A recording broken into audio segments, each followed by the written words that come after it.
Bonjour à tous, bienvenue sur le Cyclisme Performance podcast. Aujourd'hui et pour la première fois sur Cyclisme Performance, je reçois un kiné. Rémi, est-ce que tu peux te présenter pour commencer le Salut podcast? Mathieu, écoute déjà merci à toi pour l'invitation. Moi je m'appelle Rémi Magenti, j'ai 25 ans. Je suis kiné du sport je bosse en libéral sur Clermont-Ferrand. Voilà, j'ai plusieurs petites casquettes, avant tout kiné, je fais un peu de prépa physique aussi et j'interviens en tant que kiné pour Arkea Samsic là depuis 2 ans notamment. Voilà, après quelques petites activités de coaching autour des sports d'endurance à côté de ça, via une plateforme là qu'on a récemment développée qui s'appelle Physi Online. Voilà, tourner autour de la santé et du sport, quoi.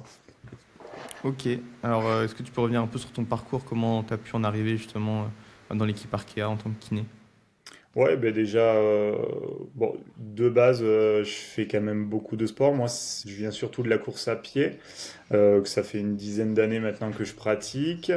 Quand on fait du sport d'endurance, au bout d'un moment, on fait forcément un petit peu de vélo, hein, pour tous les bienfaits qu'on connaît à cette activité de transfert.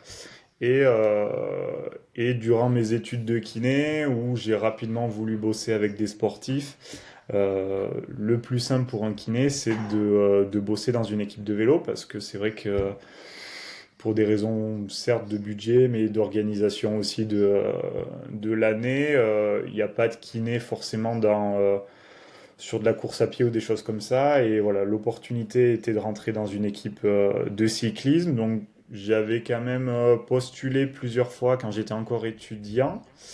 Et c'est vrai qu'on m'avait conseillé de débuter évidemment par des équipes amateurs. C'est ce que j'ai fait. Moi, j'ai fait 1 an avec la team Proimo Nicolas Roux, qui était en N1 à l'époque, bon, qui s'est arrêté depuis. Ça m'a permis de découvrir un petit peu le milieu, me confronter un peu là au haut niveau. Et ensuite, je dirais que l'année d'après, j'ai postulé chez Arkea Samsic où, voilà, sur les fins de saison, il y a souvent l'opportunité à des jeunes de se montrer, de tester un petit peu. Et c'est vrai qu'après 2 essais, j'ai signé pour les saisons complètes, quoi. Ok, ouais, trop bien.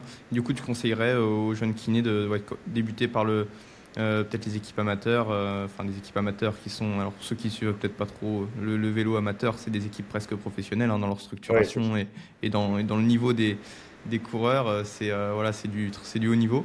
Et du coup, ouais, tu conseillerais de commencer par ces équipes-là? Ouais, bien sûr, après, ça, je pense, ça vaut pas que pour le vélo, hein, ça vaut un petit peu Mm. pour tous les domaines, hein.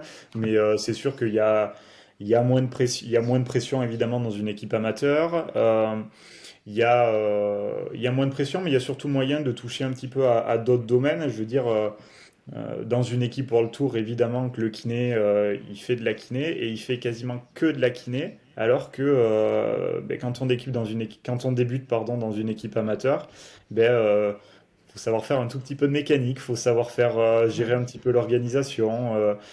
Il y a d'autres points à aborder, mais qui sont en fait très intéressants parce que voilà, je pense que pour, euh, pour bien bosser dans une entreprise, parce qu'une équipe de vélo, ça reste une entreprise, il faut connaître un peu plusieurs postes. Et c'est vrai que débuter chez des amateurs, je pense pour un jeune, ouais, c'est la meilleure solution. Ouais, c'est clair. Tu peux nous parler un peu de ton quotidien justement chez Arkea, mais je sais que, en tout cas chez Cofidis, les kinés avec qui j'ai pu discuter, finalement ils faisaient pas que de la kiné, hein, eux pour le coup, vraiment il y a Oui, tout ce qui est à côté, tout ce qui est bien assistance sûr, bien finalement, sûr. passage de bidon, etc., qui représente finalement une bonne part du métier, quoi.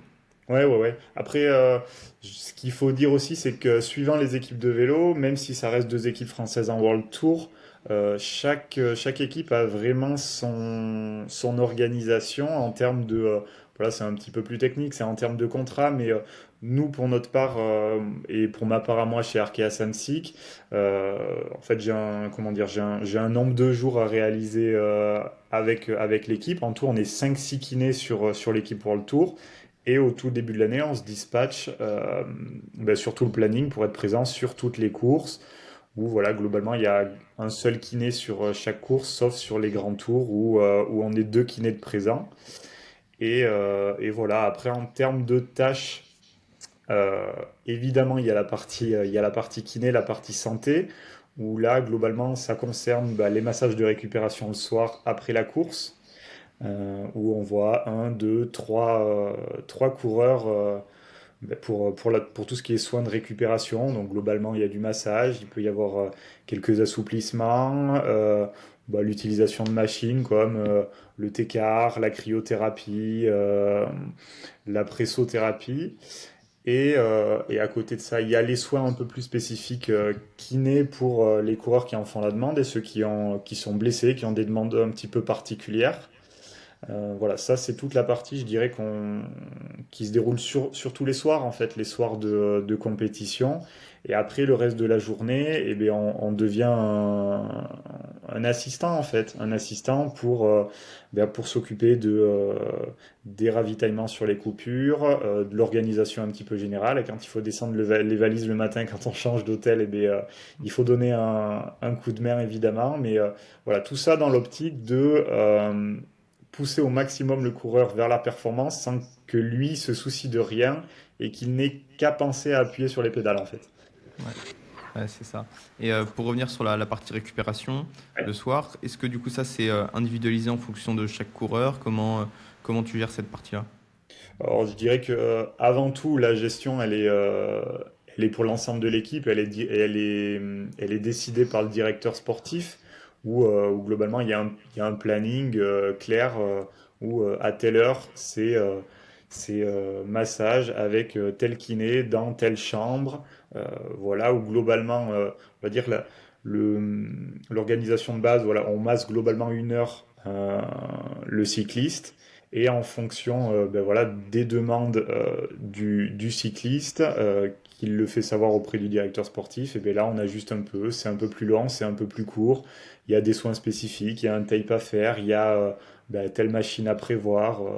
C'est vraiment à la carte, tout en ayant surtout la contrainte du temps, parce que le soir, quand on rentre à l'hôtel, qu'il y a un petit peu de transfert et je sais pas, qu'il est 20h, faut aussi penser à ce que le cycliste il récupère, il faut qu'il aille manger. Nous, en général, le staff, on mange toujours après eux, mais voilà, il faut pas qu'il aille se coucher trop tard, donc c'est une question d'organisation avant tout. Ouais. Et vraiment en termes de technique de récupération, que ce soit l'utilisation des outils, Mm. la durée du massage ou peut-être pas de massage, je sais pas s'il y en a qui choisissent de ne pas se faire masser dans l'équipe ou voilà, comment ça c'est individualisé, c'est au choix du coureur, qu'est-ce que tu conseilles, etc. Ouais. Après, ce qu'il faut savoir, c'est que aujourd'hui, de toute façon, dans le monde de la santé ou du sport, tout est un petit peu dicté par, et je pense devrait être dicté, et de plus en plus par l'evidence-based practice ou l'evidence-based medicine. Euh, Globalement, pour ceux qui connaissent pas trop, c'est euh, la pratique basée sur les preuves scientifiques, sur les dernières données de la littérature, sur l'expérience du professionnel et sur les attentes, là, en l'occurrence, du cycliste. Et voilà, tout ça, c'est à prendre en compte pour proposer la meilleure prise en charge aux cyclistes, ou moi à mes patients que je vois aussi au quotidien au cabinet. Et du coup, cette littérature, elle nous dit qu'en gros, en termes de récupération, il n'y a pas forcément une technique qui est à prévaloir sur une autre. Alors oui, il y en a certaines qui ont un petit peu plus d'intérêt, mais c'est surtout une stratégie. C'est une stratégie, c'est-à-dire que quand on est sur une course à étapes où le but c'est d'être performant chaque jour et de repartir le lendemain matin en étant le plus frais possible, on sait que voilà, chaque soir, faut qu'il y ait un soin d'environ une heure. Alors a priori c'est le massage parce que ça fait aussi partie des préférences du coureur. Il peut y avoir de la cryothérapie, mais voilà aussi c'est clairement une question d'organisation. On n'a pas 8 cryothérapies non plus enfin par équipe et pour chaque coureur. Donc voilà, une question d'organisation et une question de préférence du coureur et aussi de données de la littérature qui nous dit que le massage est quand même un très bon outil. Ouais. Ouais, justement pour revenir sur ces preuves scientifiques, en tout cas pour ce qui est de pressothérapie, tout ce qui est cryothérapie un peu plus étudié, mais voilà, sur toutes les techniques de récupération, il y a quand même pas mal d'études qui sont effectuées. ça montre pas toujours des gains significatifs ou voilà, des fois il y a des résultats qui sont quand même assez neutres. Qu'est-ce que tu en penses justement? Comment tu utilises ces données-là? Alors voilà, tu dis que tu utilises aussi finalement ton expérience et le ressenti du coureur, mais comment ça te sert justement pour dicter tes choix sur les outils et voilà, pour conseiller les coureurs? Bah, ce qu'on a remarqué en fait dans les sports un peu enfin, un peu plus généralement sur les sports d'endurance, c'est que ça forme souvent une pyramide en fait, les stratégies de récupération, avec tout en haut de la pyramide et se détache de loin, c'est le sommeil. Le sommeil, ça reste la stratégie à privilégier. Il faut savoir que globalement, on tourne autour d'une durée de 8 heures qui est conseillée parce qu'on sait qu'en dessous de 8 heures de sommeil, on a 1,7 fois plus de chances de se blesser. Donc ça, c'est vraiment ce qui est primordial. C'est pour ça que voilà, on fait attention aux heures d'aller se coucher. Après, c'est des petites consignes de base, mais voilà, il y a une routine un petit peu à avoir pour bien s'endormir en termes de durée de sommeil, etc. Mm. Il y a certains coureurs voilà, qui demandent, ça peut être un petit complément alimentaire, des petites choses comme ça pour mieux les aider à dormir. Mais voilà, le sommeil avant tout. Et en dessous, c'est sûr qu'on a toutes ces techniques, hein, le massage, la cryo, la presso, etc., qui, euh, qui ont fait leurs preuves plus ou moins parce que les gains sont pas ultra significatifs. Et il faut jouer un petit peu avec tout ça, mais toujours voilà, dans une optique de stratégie. Comme je l'ai dit, la stratégie, c'est vraiment de repartir le plus frais le lendemain. Donc là, on optimise tout, j'allais dire, on met toutes les chances de notre côté. Euh, le massage, c'est quand même la priorité. Mais si le coureur, il me dit que voilà, il préfère une demi-heure de massage et une demi-heure de cryo, pas de problème, pas de problème. Mm. Et si à l'inverse, on part dans une stratégie où, je dirais, on est en dehors d'une course, alors moi chez Arkea, j'ai pas l'occasion de faire ça, mais on est en dehors d'une course, on est sur une période où il n'y a pas de compétition. Est-ce que vraiment il y a un intérêt à aller faire des soins de récupération tous les soirs? Je suis pas sûr. Je suis pas sûr parce que le corps, il y a un moment donné, si on lui donne sans arrêt euh, ses moyens de récupérer, ben le corps c'est un gros feignant en fait, faut savoir. Et il Mm. va s'habituer à ces soins de récupération là et on va couper tous les processus adaptatifs, toutes les petites inflammations, on va les couper, et on a moins ce phénomène ben, voilà, d'assimilation, de progression. Mm. Donc c'est sûr qu'en dehors des compétitions, moi je conseille pas forcément d'avoir de la récupération tous les jours, tous les jours. De toute façon, la meilleure récupération, jusqu'à preuve du contraire, c'est la bonne dose et la bonne planification de la charge d'entraînement, avant tout. Ouais, c'est clair. Non, je te rejoins carrément là-dessus. Voilà, au-delà du sommeil, de la nutrition aussi que tu n'as pas mentionné, c'est vrai que pour la Oui, bien sûr. récupération, finalement, voilà, il y a ces basiques-là à respecter. L'entraînement, quand il est bien planifié, et voilà, ça fait partie du processus d'entraînement, la récupération.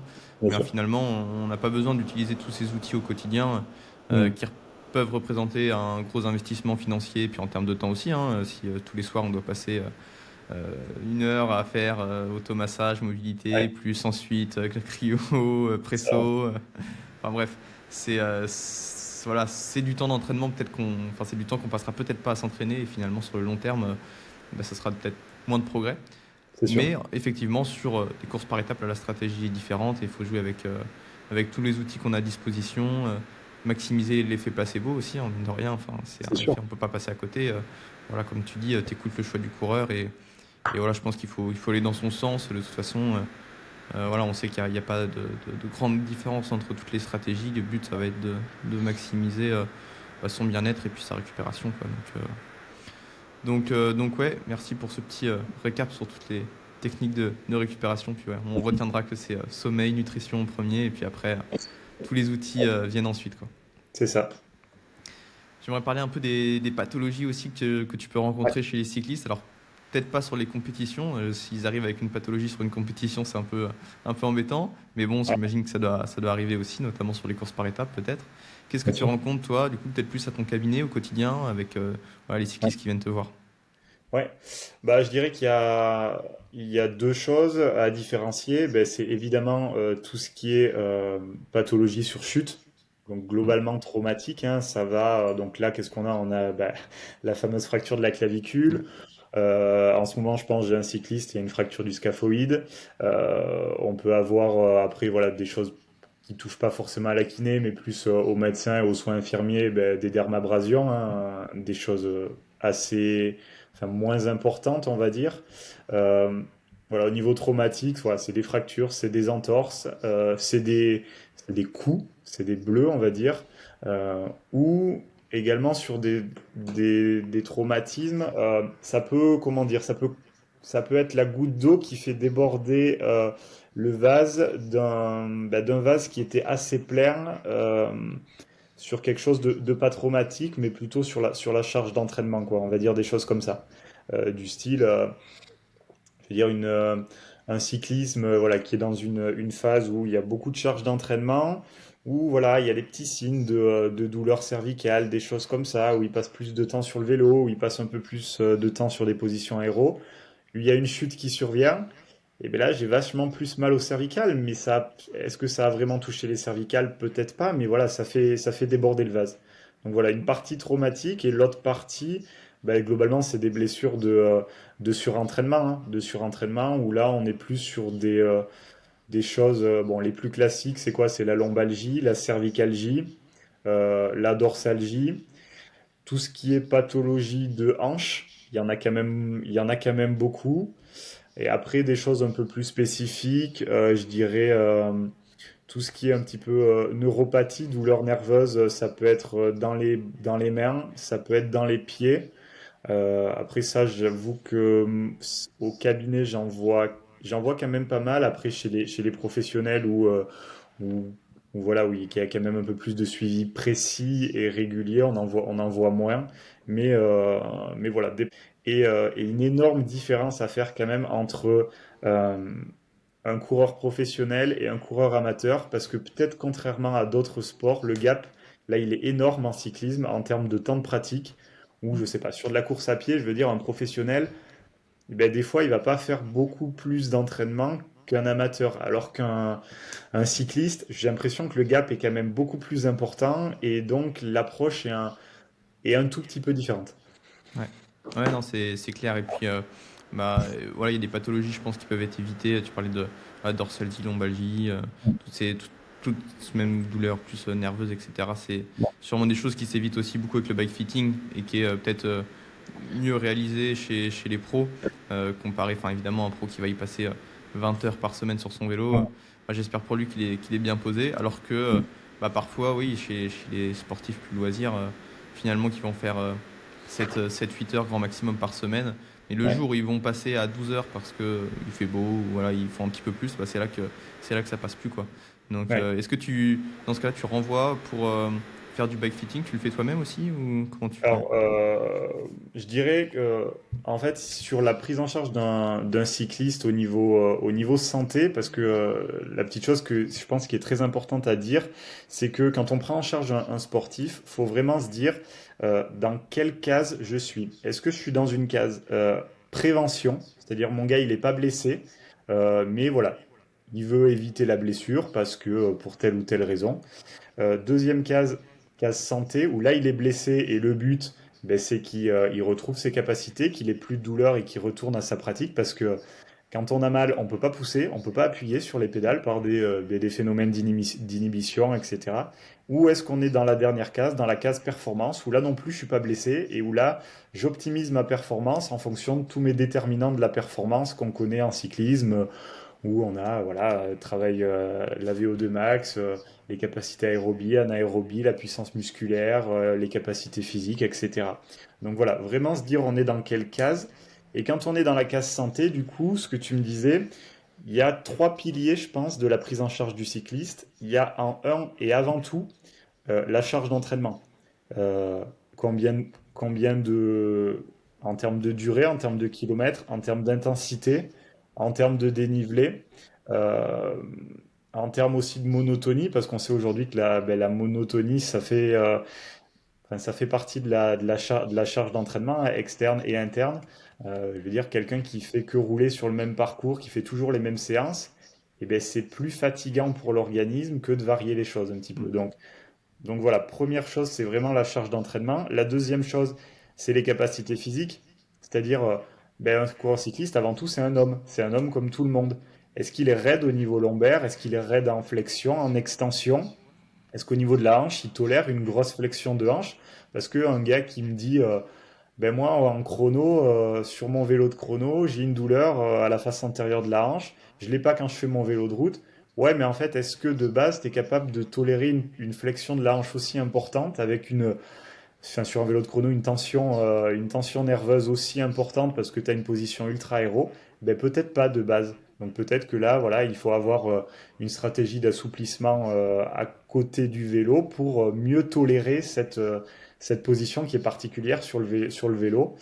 Et la dernière chose, donc on a dit charge d'entraînement, les capacités physiques, et la dernière chose, c'est le bike fitting, parce que le vélo, surtout vélo route et vélo chrono, un peu moins en VTT, parce qu'en VTT, c'est quand même assez dynamique, mais voilà, faut être bien posé sur le vélo.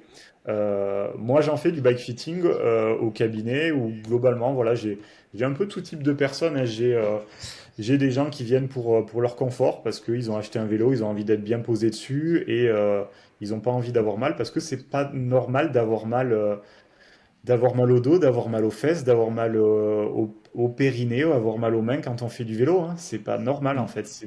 Avant d'aller d'aller mettre une grosse mousse sur la selle, il faut peut-être ajuster la hauteur, le recul, etc. Donc ouais, j'en fais aussi au cabinet et ça permet d'améliorer pas mal de choses en termes de tolérance posturale sur des efforts un peu lents en cyclisme, ouais. Ouais. Ouais, puis c'est super intéressant aussi que tu parles Ouais. du coup des autres aspects comme notamment ouais, les capacités de mobilité qui sont forcément pas super importantes en vélo, même si ça reste un schéma moteur assez simple hein, au final le vélo, mais on peut avoir effectivement des limitations, que ce soit au niveau de la cheville, de la hanche, Ouais. etc. Donc, et puis ça forcément voilà, c'est pas quelque chose auquel un sportif loisir va penser en premier s'il n'est pas suivi et qui fait pas attention à ça et qui peut, j'imagine, poser problème sur le long terme. Donc, toi, Ouais. qu'est-ce que tu conseilles pour justement ces exercices-là? Est-ce que il faut voir un kiné? Est-ce qu'on peut se débrouiller un petit peu seul? Comment on peut savoir si on est limité à certains endroits? Qu'est-ce qu'on fait comme exercice, etc. Bah, je pense que c'est toujours intéressant en fait d'avoir déjà, même si on a des notions, hein, parce qu'aujourd'hui on trouve beaucoup de choses sur les réseaux sociaux, sur Internet, de plus ou moins bonne qualité, mais ça tend à aller vers quand même sur le mieux, j'ai envie de dire. Mais c'est intéressant de se faire suivre par un professionnel qui pratique le vélo, qui a l'habitude de s'occuper de ce sport-là spécifiquement et des sportifs dans ce sport-là. Et ouais, de se faire suivre, de faire un bilan, parce qu'en fait... moi, je fais toujours la comparaison avec mes patients à un garagiste. Je veux dire, quand vous amenez la voiture et qu'elle marche pas, ben, le garagiste, avant de changer les pneus, il regarde vraiment ce qui marche pas. Ben, là, c'est pareil. Je veux dire, il faut être dans l'individualisation, il faut faire un bilan, il faut regarder tous ces points-là. Il faut regarder les capacités physiques, il faut regarder la charge d'entraînement, il faut regarder le positionnement. Et en fonction de ça, ben, on ajuste. Est-ce que j'ai beaucoup de travail à faire sur mon positionnement? Est-ce que j'ai beaucoup de travail à faire sur mes capacités physiques? Est-ce que j'ai juste un plan d'entraînement à mieux agencer? Voilà, je pense qu'il faut être individualisé, être suivi, et en fonction de ça, ben voilà, on met des choses en place. On met une petite routine quotidienne de mobilité, voilà, je sais pas, on met un peu plus l'accent sur la charge d'entraînement avec des notions que tout le monde n'a pas, mais rien que mettre un RPE à chaque fin de séance, ben, ça permet d'être un petit peu plus précis sur la charge d'entraînement euh, etc. Voilà, c'est vraiment individualisé, je pense, qui est important. Ouais, ouais, c'est clair. C'est clair. Euh, une pathologie aussi qui revient souvent, tu n'en as pas parlé, c'est la douleur au genou. Alors, elle Mm. est multifactorielle et assez complexe, mais cette douleur, voilà, ça arrive. Bon, on revient au même point hein, que tu as précisé avant, hein, la charge d'entraînement, la condition, le bike Ouais. fitting, etc. Mais bon, que faire une fois que on a mal au genou, qu'est-ce qu'on fait, quoi? Ouais, alors il y a de toute façon, enfin, il y a un moment donné, c'est pas si on devait faire un très grand résumé de la kiné, il y a un moment donné, il faut que le corps, il soit mobile et il faut qu'il soit fort. Mm. Donc, je veux dire, si jamais on n'a pas l'occasion d'aller consulter un professionnel de santé euh, tout de suite dans l'immédiat, parce qu'aujourd'hui on connaît les délais pour consulter un professionnel, ben, Je travaille ma mobilité, je travaille ma force, je travaille sur le genou. On sait qu'il y a une place super importante sur les fessiers, le quadriceps, les ischios évidemment. Après tout ce qui est corps training au niveau du tronc. Voilà, je peux mettre en place une petite routine. À partir du moment où mes exercices ils sont soit indolores ou avec une très légère douleur et où après l'exercice je suis pas pire, Mm. je veux dire ça va dans le bon sens d'améliorer ses capacités physiques pour mieux tolérer le vélo. Et puis c'est du bon sens aussi, je veux dire je me fais mal, je ralentis un peu et je redémarre progressivement. Ça c'est des petits tips qu'on peut avoir avant de faire un bilan un peu individualisé auprès d'un pro de santé quoi. Ouais. Alors le bon sens chez beaucoup dans ces cas-là, des fois, c'est d'arrêter complètement. Et dans ce Oui. cas-là, on n'est pas forcément dans la bonne direction pour soigner et améliorer ses symptômes, quoi. C'est sûr, après, de toute façon, il y a tellement de stratégies possibles. Aujourd'hui, moi, j'ai des gens, ben, que ce soit au cabinet ou même chez Arkea, je veux dire, il y a des stratégies possibles. J'ai des gens qui viennent me voir, bah, typiquement, je pense, là, il y a 15 jours, là, en ce moment, il y a alors, ça n'a rien à voir en course à pied, il y a la Diagonale des Fous ce week-end.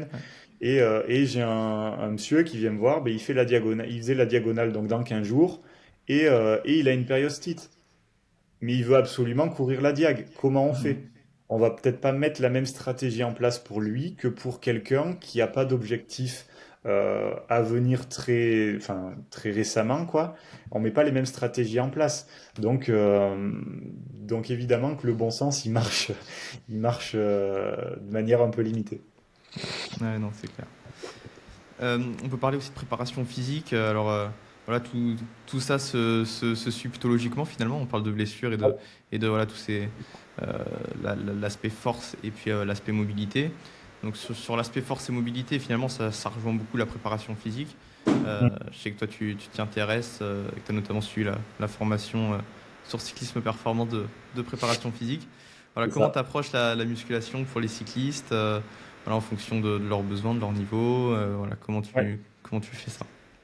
Bah, je dirais que si la musculation, si on élargit un petit peu le spectre, déjà c'est intéressant sur plein de domaines. Alors même si en cyclisme, il y a quand même moins de recherches que dans d'autres sports comme la course à pied où je m'intéresse aussi, on sait que la musculation sur les sports d'endurance, c'est intéressant en termes de prévention de blessures euh, et d'amélioration des performances. Mais j'ai envie de dire, et je le vois, et même dans le monde professionnel, tous les cyclistes ne font pas de la musculation. Mm. Euh, Moi, je trouve ça un peu aberrant quand même, parce que ça fait quand même quelques années qu'on sait que les bénéfices ils sont là et qu'en fait des points négatifs, bah, en fait il n'y en a pas sur la musculation si elle est bien dosée et qu'elle est Ouais. bien faite. C'est ce que tu dis très bien dans ta formation. Euh, voilà, il n'y a pas de points négatifs, il n'y a que des points positifs à partir du moment où c'est bien planifié. L'idée c'est quoi? La prépa physique, parce que la prépa physique c'est quoi au final? C'est déterminer les déterminants de la performance dans un sport. Euh, Individualiser ça en fonction des objectifs de la personne. C'est pas la même chose pour un sprinter et pour un grimpeur. Mm. Et ben, planifier un cycle donc globalement de musculation sur l'année en fonction des objectifs, des entraînements vélo qui est à côté, parce que ça doit pas prendre le pas non plus. Et voilà un petit peu l'idée. Mais, euh, mais c'est sûr que la musculation, je pense, va prendre de plus en plus de place ces prochaines années euh, sur la performance qui en vélo aujourd'hui est un peu poussée à l'extrême. On pousse beaucoup en fait de déterminants de la performance. Euh, on pousse beaucoup, enfin je vois chez Arkea par exemple, on pousse beaucoup la nutrition, on pousse beaucoup le côté mécanique, je veux dire avec tout le matériel qu'il y a. Mais, et on l'a vu dans certaines études qui sont assez rares, je veux dire, si on doit améliorer les capacités, enfin, la performance de quelqu'un, faut pas se leurrer. Je pense que, et j'ai pas trop de mal à le dire, la nutrition ou le fait d'avoir un bike fitting avec les coudes un tout petit peu plus rentrés, ça a une place moins importante que la bonne planification de la charge d'entraînement et que les capacités de puissance musculaire. Et ça, je pense qu'il y a beaucoup de cyclistes qui l'oublient euh, et qui devraient un peu remettre l'église au centre du village et qui devraient donc donner une place plus importante à la muscu, je pense. Ouais, ouais, c'est clair. Bah, pour parler du cyclisme professionnel, c'est Mm. un vrai défi. Moi, pour les pros que j'entraîne, bah, tout le monde fait de la musculation. Donc Mm. voilà, j'en suis plutôt content. Mais voilà, je pars du principe Par contre, que dans l'année, va falloir s'adapter et ça se trouve, bah, en fait, ils vont faire de la musculation que l'hiver. Alors, il y a quelques années, je me serais dit, ah bah non, ça sert à rien, autant rien faire. Mm. Maintenant, je me dis, bah, c'est mieux que rien et ça, voilà, une discussion que j'ai eue bah, notamment avec mon collègue Rémi Mm. Dutch sur le sujet. Au final, on se dit que bah, vaut mieux sur le long terme un pro qui va avoir une carrière de 5-10 ans. Bah, si tous les hivers, finalement, il fait 4 mois de muscu, bah, à la fin de sa carrière, quand même, il a fait pas mal d'heures de muscu. Alors Mm. certes, il a peut-être pas pu continuer pendant l'année parce que bah, c'est vrai que c'est quand même des calendriers qui sont compliqués à gérer C'est et sûr. placer la muscu, c'est sûr que c'est pas évident. Donc voilà, au moins on part du principe qu'on l'a fait l'hiver, après on essaye de faire comme on peut en saison, et puis voilà, qu'est-ce que t'en penses toi? Est-ce que tu penses que ça vaut le coup quand même de faire des muscu que l'hiver, même si on arrête en saison, ou qu'est-ce que t'en penses? Bah après, enfin, comme tu le disais aussi dans ta formation, évidemment qu'il y a des cycles de travail importants à faire, notamment l'hiver, parce qu'on sait que c'est la basse saison, entre guillemets, il n'y a pas vraiment de compétition, et de garder un entretien tout au long de l'année. Mais encore une fois, enfin, faut vraiment aller dans l'individualisation, dans la planification. Aujourd'hui, quand on cible des courses et qu'on se dit, voilà, mon objectif primaire principal, c'est le tour, et que à côté de ça, j'aurai deux trois objectifs secondaires qui me permettront en fait de compléter ma préparation pour le tour, qui peuvent être des classiques globalement en début d'année. Et donc là, ça constitue des objectifs secondaires. Et ben en fonction de ça, je planifie ma muscu. Et moi, ce qui m'a, à partir du moment où je me suis beaucoup intéressé, c'est cette année, ça m'a choqué notamment à Liège-Bastogne-Liège, on a vu arriver Remco. Enfin, mais il était, je pense que l'hypertrophie musculaire, ça, il y a été quand même un petit peu. Il devait sortir d'un cycle de préparation où il n'a pas fait de bruit, hein. Il était aux Canaries ou dans ce coin là-bas où globalement il a dû beaucoup borner, beaucoup faire de muscu. Il est arrivé à Liège-Bastogne-Liège qui pour lui était un objectif, ça restait secondaire, il faut le dire, hein. Il est arrivé, il n'était pas affûté. Il était, voilà, il avait fait de l'hypertrophie. Et moi, ce que je pense qu'il a fait, j'ai pas ses données, hein, je suis pas dans sa team. Mais après, il a dû passer sur des choses d'un peu plus d'explosivité, un peu plus de puissance. Et il est arrivé pour faire le Giro ou la Volta beaucoup plus affûté. Et ça, Hmm. c'est une stratégie à mettre en place. Mais, euh, mais voilà, ça doit être individualisé et il faut prioriser dans une saison. On peut pas courir. C'est sûr que s'il y a un coureur qui court toutes les semaines ou tous les 15 jours, ben là, ça va être compliqué de mettre en place de la muscu ou même de l'entraînement tout court. Ouais. Non, mais c'est exactement ça, et c'est la problématique qu'on a dans pas mal d'équipes, hein, et Ouais. c'est la réalité. Finalement, tu vois, tu parles de Remco, bah ouais, ça concerne pas tant de pros que ça, finalement, qui ont la possibilité de planifier à ce point-là leur saison. C'est dommage, mais bon, Mm. c'est la réalité. Alors, je Oui. pense que quand on parle de cyclosportifs, ou en tout cas de sportifs plus amateurs, là, c'est possible de vraiment planifier les Oui. choses et clairement d'avoir de la musculation toute l'année. Franchement, moi, j'y vois vraiment aucun souci et ça se Mm. fait sans problème. Là où c'est plus compliqué, c'est quand on est un petit peu moins maître de son calendrier et Oui. qu'il faut voilà, essayer de faire comme on peut pour passer l'année. Et finalement, c'est vrai qu'en termes d'entraînement, voilà, que ce soit préparation physique et même entraînement sur le vélo, bon, Mm. c'est des années où on s'entraîne pas tant que ça finalement. Et c'est assez frustrant d'ailleurs en tant qu'entraîneur, hein, parce que bah, finalement, les mecs, à part faire des courses, voilà, ils font rien de spécial entre les courses, ça va être presque que de la récupération. Mm. Donc voilà, l'approche elle est certainement différente entre l'athlète amateur ou l'athlète pro qui a la chance de vraiment choisir son calendrier. Et dans ce cas-là, c'est clair que voilà, si on peut faire de la muscu toute l'année, c'est 100% possible et ça serait l'idéal, hein. Mais voilà, c'est pas toujours la réalité malheureusement. Non, c'est sûr. Après, voilà, de toute façon, il y a des cycles, hein. Il y a des Mm. cycles, il y a comment dire, des notions un peu fondamentales en prépa physique. Ben, il y a un cycle d'hypertrophie, il y a un cycle de force, il y a un cycle de puissance, il y a un cycle un peu plus d'affûtage. Voilà, à adapter en fonction ben, des obligations, hein. C'est sûr que si le coureur il a obligation d'aller faire telle course, etc., ben, faut adapter, hein. Et puis il faut pas évidemment que ça prenne trop le pas non plus sur l'entraînement cycliste, parce que ben, pour être bon au vélo, il faut faire du vélo avant tout. Ouais. Euh, mais aujourd'hui, et ça a été prouvé, hein, un gars qui va rouler peut-être une fois de moins dans la semaine, mais qui fait muscu à côté, euh, ben, ses performances, elles seront meilleures. Elles seront Mm. meilleures parce que il sera En tout plus cas sur le long puissant. terme. Oui, sur le long terme, sur le long terme. À court terme, c'est pas vrai, parce que à court Mm. terme, la prépa physique, ça rajoute de la charge, mais à long terme, ça permet de mieux l'assimiler. Ouais, c'est clair, c'est clair. Comment, toi, avec ton point de vue kiné aussi, tu t'organises un échauffement en muscu? Voilà, qu'est-ce que tu recommandes? Ouais, bah après, un échauffement en muscu, bah, il y a toujours une petite partie cardio, hein, une petite partie échauffement, voilà, au niveau du système cardio-respiratoire. Alors là, ça peut être un peu de home trainer, 10, 15 minutes. Euh, après, chacun a des préférences là-dessus. Je sais que les cyclistes professionnels, voilà, ils aiment bien balayer toutes les zones d'intensité parce on travaille globalement avec ces zones-là. Et donc, il y en a qui travaillent avec 3 zones, d'autres avec 5 zones, d'autres avec 7 zones. Mais c'est intéressant de balayer un petit peu toutes ces choses-là. Enfin, je trouve qu'il serait pas délirant, c'est faire 10 minutes de home trainer sur une zone 2 parce que moi, je travaille beaucoup avec les 5 zones.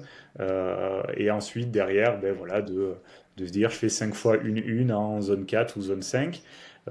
Après, moi, j'aime bien faire un petit peu de mobilité quand même, de mobilité Hmm. articulaire, notamment sur la hanche, sur les chevilles, sur le dos, parce que une articulation qui est pas mobile, elle développera pas de force sur ces angulations-là.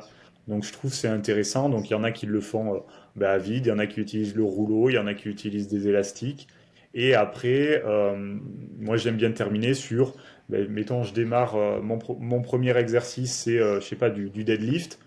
Euh, du deadlift, et bien, je vais faire une série de deadlift avec un poids clairement inférieur à ce que j'ai prévu de mettre. Si j'ai prévu de faire de la force à 90% de ma RM, et ben, je vais faire une série à 60%. Ouais, ouais, c'est C'est exactement ça. Ouais. On c'est ça. augmente progressivement son premier exercice Ouais, c'est ça. puis voilà quoi. Ouais, non, c'est clair. Ouais, moi, je dirais que c'est la partie la plus importante presque de l'échauffement avec voilà, la Mm. mobilité articulaire. Finalement, C'est sûr. l'échauffement cardio-respi, euh, moi personnellement, je le Mm. fais pas et je le recommande pas forcément. C'est sûr. Ça fera pas de mal, mais c'est pas non plus la priorité. Vaut mieux se concentrer, je trouve, sur la mobilité et puis la C'est montée sûr. en charge progressive, quoi. C'est clair. Et est-ce que tu utilises tout ce qui est instabilité, tout ce qui est voilà, travail d'équilibre ou proprioception, comme certains aiment l'appeler? Qu'est-ce que tu en penses? Est-ce que c'est quelque chose que tu utilises toi en tant que pour la prépa physique ou en tant que kiné? Bah, je pense que la proprio, que ça soit en santé, parce que moi j'ai quand même à la base une formation de santé, hein, même si ça tire de plus en plus vers le côté performance. La proprio, il y a eu des modes avec les Bosu, avec des ballons, avec des mousses instables, etc.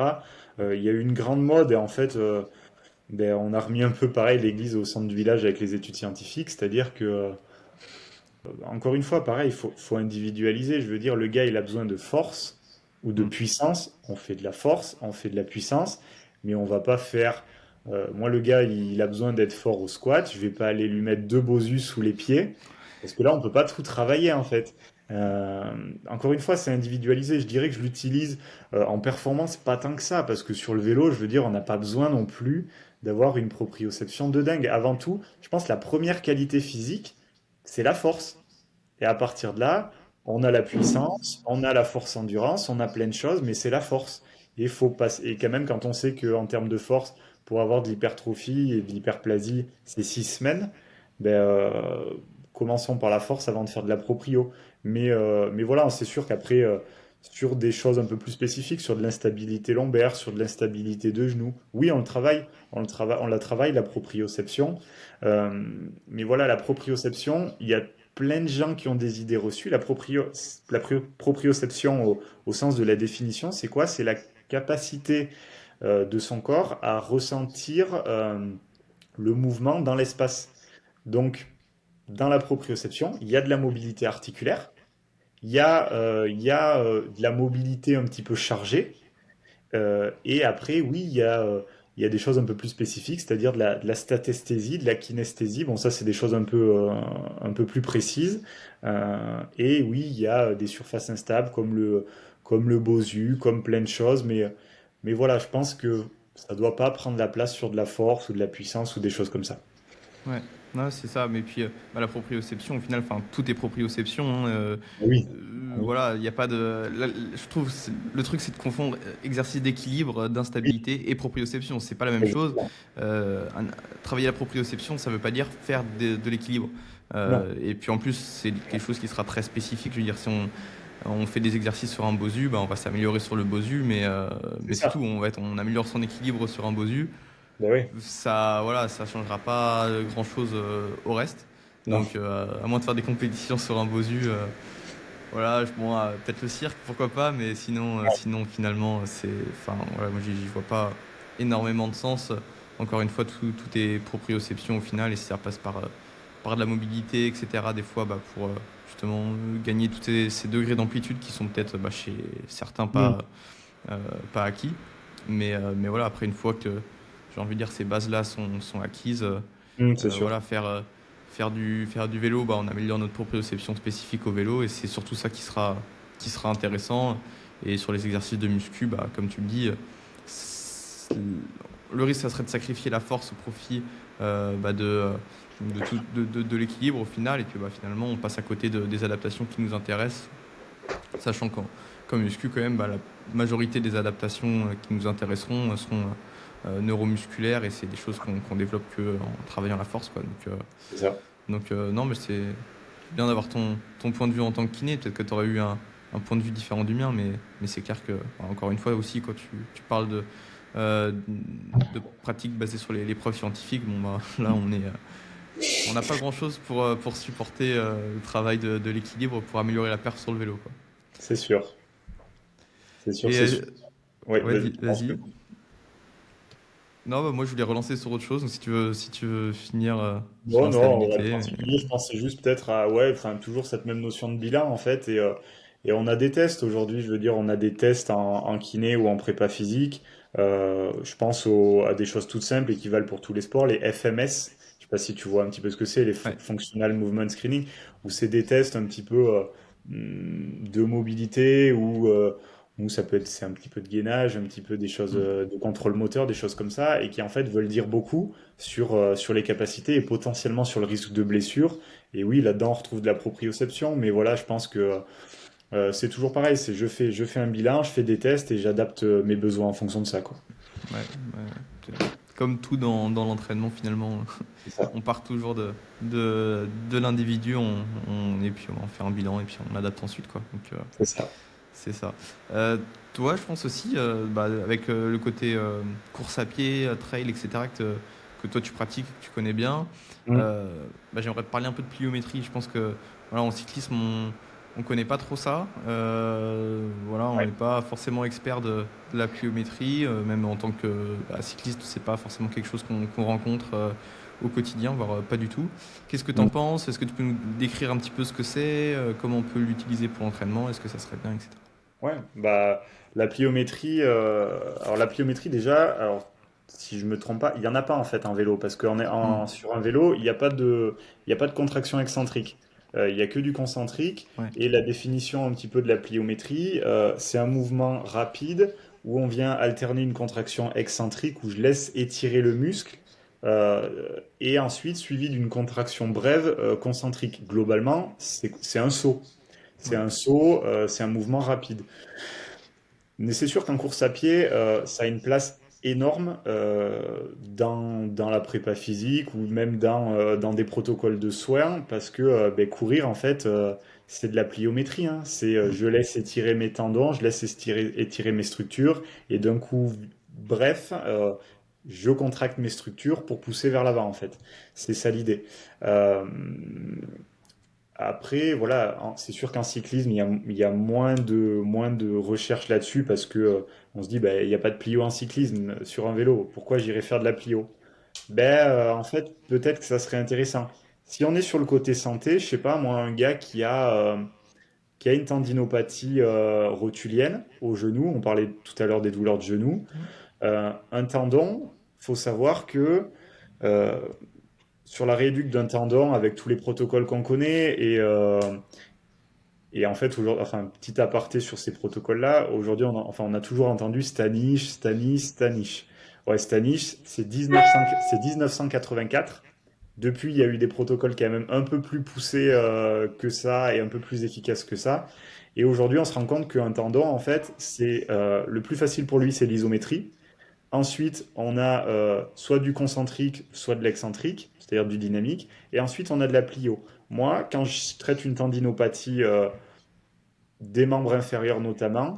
Je passe quasiment toujours par ces trois stades-là et je finis toujours par de la plio. Donc un cycliste qui aurait une tendinopathie rotulienne, je terminerai par de la plio sur du squat sauté, sur des fentes sautées, sur du split squat sauté au niveau du genou, même si sur le vélo, il n'y a pas de plio, parce que ça reste un homme encore une fois.